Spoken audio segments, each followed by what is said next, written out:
Hello students, welcome to e-learning platform from Mechanical Engineering Department. I am Mr. B.B. Patil going to teach you thermal engineering subject in this semester and the subject code is 22337. Okay. We are discussing our second unit, that is ideal gases and ideal gas processes. Up to first three ideal gas processes we have finished in last video. Now we will continue with next ideal gas process, that is adiabatic process. Okay. तर last व्हिडिओमध्ये आपण equation of state आणखी first three ज्या ideal gas process होत्या, जसं की तुमचं आयसोपेरिक process आहे, आयसोपॅरिक आहे आणि आयसोथर्मल प्रोसेस, या आपण कंप्लीट केल्या होत्या. तर या व्हिडिओमध्ये आपण ॲडियाबॅटिक प्रोसेस आणि लास्ट वन पॉलिट्रोपिक प्रोसेस म्हणजे काय ते बघणार आहोत. Okay, so we start with adiabatic process. A process in which the working substance neither receives nor gives out heat to its surrounding during its expansion or compression is called an adiabatic process. Okay, म्हणजेच काय adiabatic process म्हणजेच काय बघा, ज्याच्यामध्ये काय working substance neither receive nor gives out heat to its surrounding during expansion or compression. Okay, आता हे कधी शक्य आहे? This will happen when the working substance remains thermally insulated. Okay, तर हे कधी शक्य आहे? ज्यावेळी आपला वर्किंग सबस्टन्स कसा असतो? थर्मली इन्सुलेटेड असतो. Okay, this will happen when working substance remains thermally insulated so that no heat enters or leaves it during process. Okay, now consider m kg of certain gas being heated adiabatically from initial state 1 to final state 2. Okay, तर आता आपण m kg of gas consider करूया आणि तो heat केला आहे adiabatically from initial state 1 to final state 2. Okay, तर आता आपण डायग्राम्समध्ये बघूया. आता पी व्ही आणि टी एस डायग्राम्स दिसत आहेत आपल्याला. ओके, ज्याच्यामध्ये 1 to 2 ही प्रोसेस आहे. ओके, आणि टी एस डायग्राममध्ये 1 to 2 इथे कुठला व्हेरिएबल कॉन्स्टंट आहे? S, entropy. ओके, हा काय कॉन्स्टंट आहे. आता इक्वेशन बघा कसं डिराईव्ह होतं. Now let's derive following relation for adiabatic process. आता फर्स्ट आपलं आहे P V T. Okay, relation pressure volume temperature relation. आता आपल्याला हे रिलेशन इक्वेशन माहिती आहे की delta Q is equal to D V plus delta W, म्हणजे हीटचं इक्वेशन आहे. Delta Q is equal to D V plus delta W. Okay, since in adiabatic process no heat transfer takes place. Okay, आता adiabatic प्रोसेसमध्ये आपण बघितलेलं आहे इथं काय आहे? No heat enters or leaves during its process. म्हणजेच काय झालं? ही जी हीट आहे delta Q change in heat ही काय झाली? झिरो झाली. राईट, मग आपलं इक्वेशन कसं येईल? Delta W plus D V is equal to zero. Okay, म्हणजे हे झिरो झाल्यामुळं आपली ही साईड देखील कशी होणार? Zero. Delta W plus D V is equal to zero. म्हणून therefore P D V plus M C V D T is equal to zero. Okay, आता इथं काय प्लेस केलेलं आहे बघा? P D V plus M C V D T is equal to zero. Therefore D T is equal to minus P D V upon M C V. Okay, याला आपण काहीतरी आपण इथं नोटेशन देऊया 2.13.1. Okay, then we know that आपल्याला आता equation of state माहिती आहे P V is equal to M R T. Okay, आता डिफरन्शिएटिंग वी गेट. आता आपल्याला जर डिफरन्शिएट केलं तर आपल्याला कसं इक्वेशन मिळणार आहे? P D V plus V D P is equal to M R D T. So D T is equal to P D V plus V D P upon M R. Okay, M R इथं काय आलं आपण इथं खाली घेतलेलं आहे. Therefore D T is equal to P D V plus V D P upon M into bracket C P minus C V. Okay, इथं आरची value, okay, जो गॅस कॉन्स्टंट आहे तिथं काय लिहिलं आहे? C P minus C V. Okay, त्याला आपण काहीतरी परत एक नोटेशन देऊया 2.13.2. ओके, आता equating equation this one and this one. Okay, equating equation 2.13.1 and 2.13.2. तर आपल्याला काय इक्वेशन मिळणार आहे? जर तो आपण इक्वेट केली दोन्ही इक्वेशन्स तर आपल्याला हे साधारण असं इक्वेशन मिळणार आहे. Minus P D V upon M C V is equal to P D V plus V D P upon M into bracket C P minus C V. Okay, तर आपण जर हे इक्वेशन पूर्ण हे मॅथमॅटिकली जर आपण सॉल्व करत गेलो स्टेप बाय स्टेप तर आपल्याला साधारण कुठली स्टेप मिळणार आहे बघा. C P minus C V minus 1 is equal to minus 1 minus V D P upon P D V. Okay, आता C P upon C V okay जो काय आहे आपला इंडेक्स आहे isentropic index is equal to gamma हा काय केलेला इथं प्लेस केलेला आहे. म्हणजे इक्वेशन कसं आलं gamma is equal to minus into bracket V D V into D P by P bracket complete. Therefore, gamma dv by v is equal to minus dp upon p.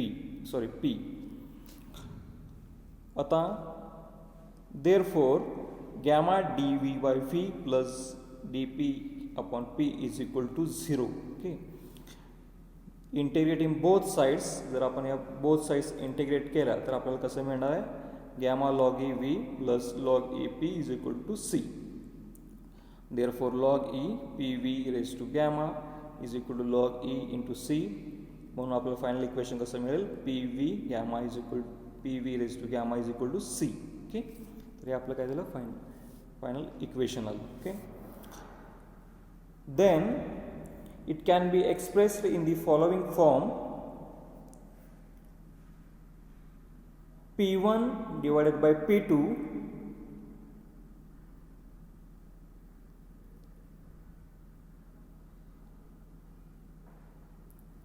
P1 divided by P2 is equal to V2 upon V1 bracket raised to gamma.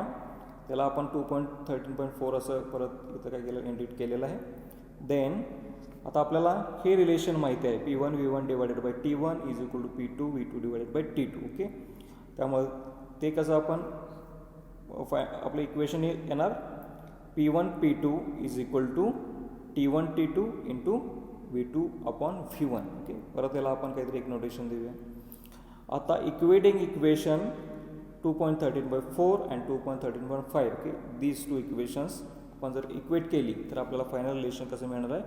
T1 divided by T2 is equal to in bracket V2 upon V1 raise to gamma minus 1. Okay, again त्याला आपण काहीतरी इथं notation देऊया. आता from equation 2.13.3 okay या इक्वेशननुसार we know that V1 upon V2 is equal to P2 upon P1 bracket raise to 1 upon gamma. Okay, this is another equation.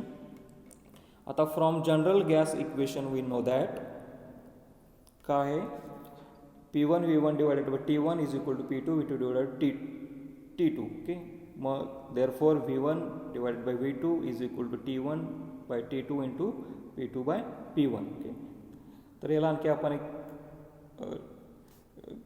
Notation देऊया. आता इक्वेटिंग 2.13.7 अँड 2.13.8. ओके, म्हणजेच दिस इक्वेशन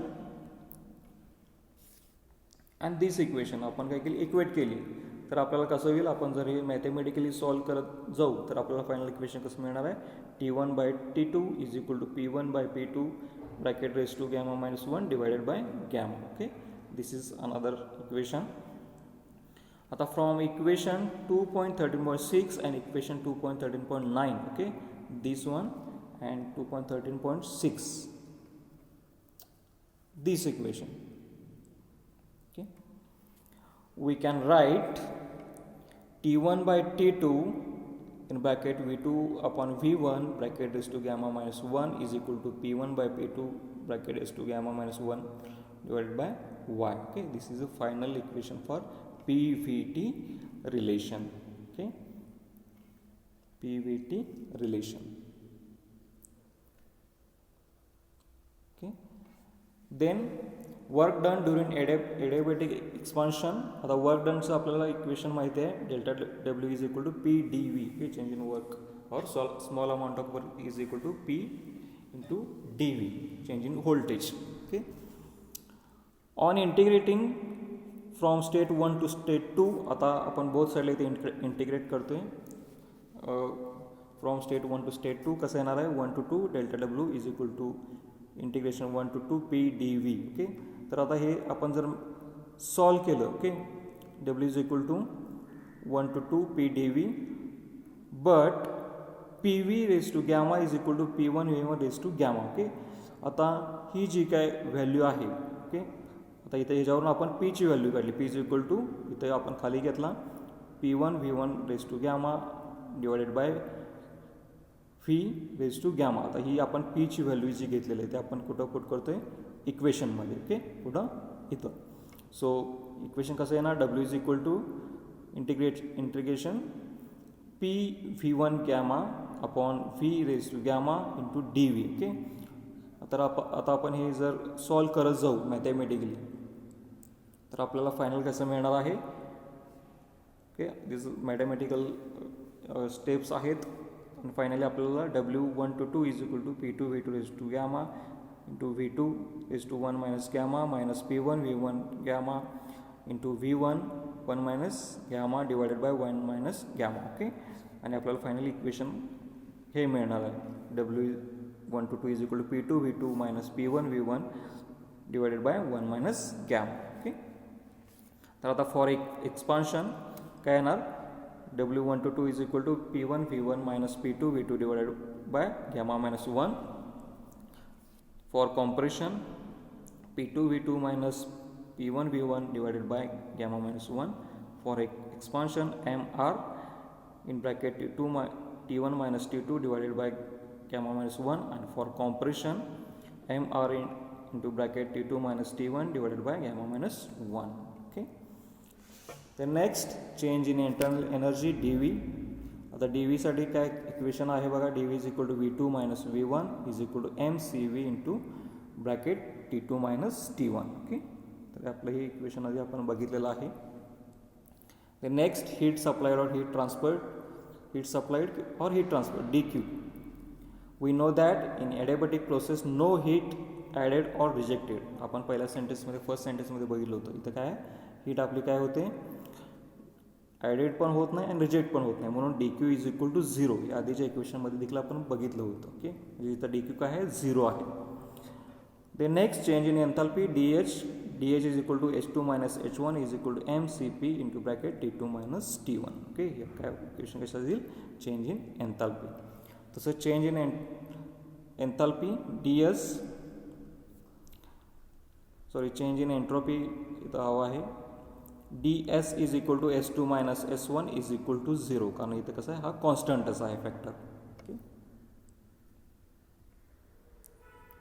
देन नेक्स्ट बघूया आपण last जी ideal gas process आहे कुठली, पॉलिटॉपिक process, ते आता आपण बघूया. ओके, आता पॉलिटॉपिक प्रोसेस कशी आहे बघा, जर आपण PV किंवा TS रिलेशन बघायचं झालं तर कसं आहे, first of all consider m kg of certain gas being heated polytropically from initial state 1 to final state 2. Okay, 1 to 2. Okay, तर आपल्याला PV आणि TS डायग्रामवरती दिसत आहे दोन initial to final state 1 to 2. Now let's derive the following relation for polytropic process. आता PVT relation कसं येणार आहे बघा, the following relation for the polytropic process are derived in similar way discussed for adiabatic process. Okay, आता adiabatic प्रोसेसमध्ये जे आपण derive केलं होतं तर सेम प्रोसेस आहे. फर्स्ट आहे P1 V1 raise to n is equal to P2 V2 raise to n is equal to constant. Okay, second आहे T1 divided by T2 is equal to V2 upon V1 bracket raise to n minus 1 is equal to P1 divided by P2 bracket raise to n minus 1 divided by n.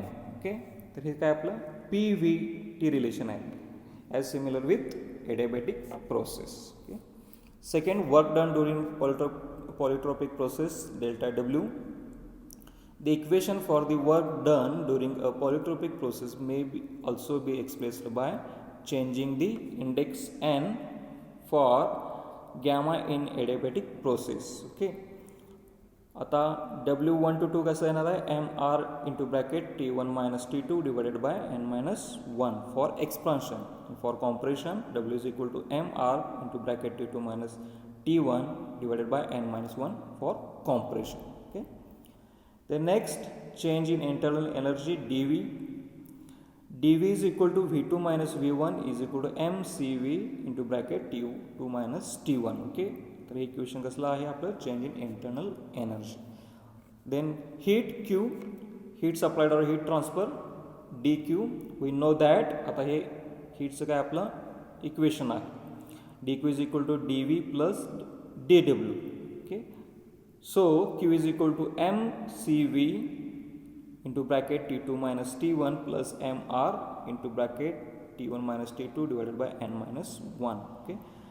So जर हे आपण mathematically solve करत जाऊ step by step तर आपल्याला कसं equation मिळणार आहे Q is equal to Q12 is equal to gamma minus n divided by gamma minus 1 into mR into bracket T1 minus T2 bracket complete divided by n minus 1. Okay. This is equation for heat or heat supplied or heat transfer. Okay. Then next change in enthalpy dH. dH is equal to काय equation आहे एंथॅल्पीचं dH is equal to mCp into bracket T2 minus T1. Okay. The value of n may be less or greater than gamma. Okay. So P1 V1 raised to n is equal to P2 V2 raised to n is equal to PV raised to n is equal to constant. Okay. So first, when n is equal to 0, PV raised to 0 is equal to constant. Okay. Therefore, P is equal to constant for isobaric process.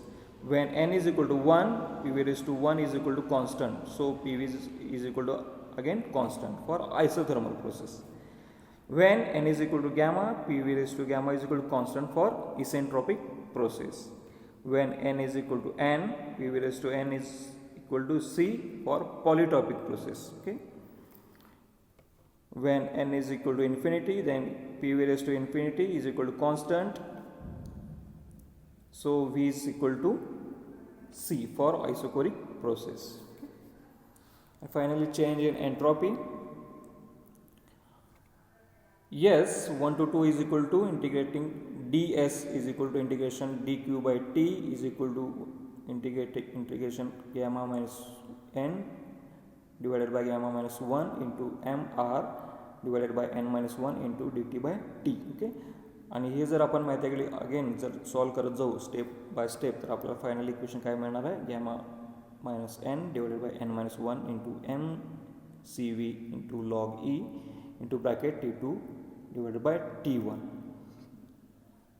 का तर CV ची value काय आहे R upon gamma minus 1. Okay. तर ही value आपण इथे काय केलेलं आहे पुट केलेलं आहे Rच्या जागी. ठीक आहे. And finally last point, difference between reversible and irreversible process. आता reversible process means काय आहे बघा, the process whose initial and final state is same is known as reversible. reversible process कशा आहे ज्याची initial and final state काय same आहे म्हणजे ती reversible. आणि irreversible process कशा असणार याच्या बरोबर opposite म्हणजे वन साइड. ओके. स्टार्ट एका पॉइंटला होणार फिनिश दुसऱ्या पॉइंटला होणार.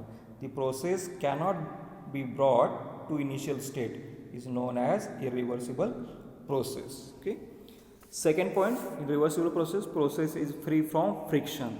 And irreversible मध्ये कशा आहे process involves friction. Okay. Again reversible process कशा आहे आयडियल प्रोसेस आहे आणि irreversible कशा आहे इन प्रॅक्टिकल ॲक्च्युअल प्रोसेस आहे. It is practical process. आता फॉर एक्झाम्पल जर सांगायचं झाले रिव्हर्सिबल प्रोसेसचे काय isothermal compression of or expansion of gas. Compression or expansion of gas ठीक आहे एक्झाम्पल रिव्हर्सिबल प्रोसेस आहे. आणि त्याच्या अपोजिट इरिव्हर्सिबल प्रोसेस एक्झाम्पल काय म्हणता येईल all natural processes like burning of fuel. Okay. म्हणजेच काय इरिव्हर्सिबल प्रोसेस आहे. ठीक आहे. Another difference between isothermal and adiabatic process. Isothermal प्रोसेसमध्ये बघा कसा आहे change in internal energy D V is equal to 0. Okay. आणि तेच एडियाबॅटिक प्रोसेसमध्ये काय येईल change in internal energy D V is equal to M C V into D T. Okay. परत आयसोथर्मल प्रोसेसचं इक्वेशन कसं आहे हीट ट्रान्सफरसाठी d Q is equal to P1 V1 log e into bracket V2 divided by V1. तेच adiabatic प्रोसेससाठी काय येईल d Q is equal to 0. Okay. Heat transfer कशा आहे इथं 0 आहे. परत आयसोथर्मल प्रोसेसमध्ये work done dQ is equal to dW is equal to dQ आणि तेच ॲडियाबॅटिक प्रोसेसमध्ये वर्क डन काय dW is equal to dV, right. Isothermal प्रोसेसमध्ये index n is equal to 1 येतं आणि तेच ॲडियाबॅटिक प्रोसेसमध्ये index n is equal to gamma is equal to 1.4 आणि आयसोथर्मल किती आहे 1 आहे. Last point not achieved in practice आणि ॲडियाबॅटिक प्रोसेस कशा achieved in practice. Okay, so this is all about second unit, ideal gases and ideal gas processes. Okay, thank you.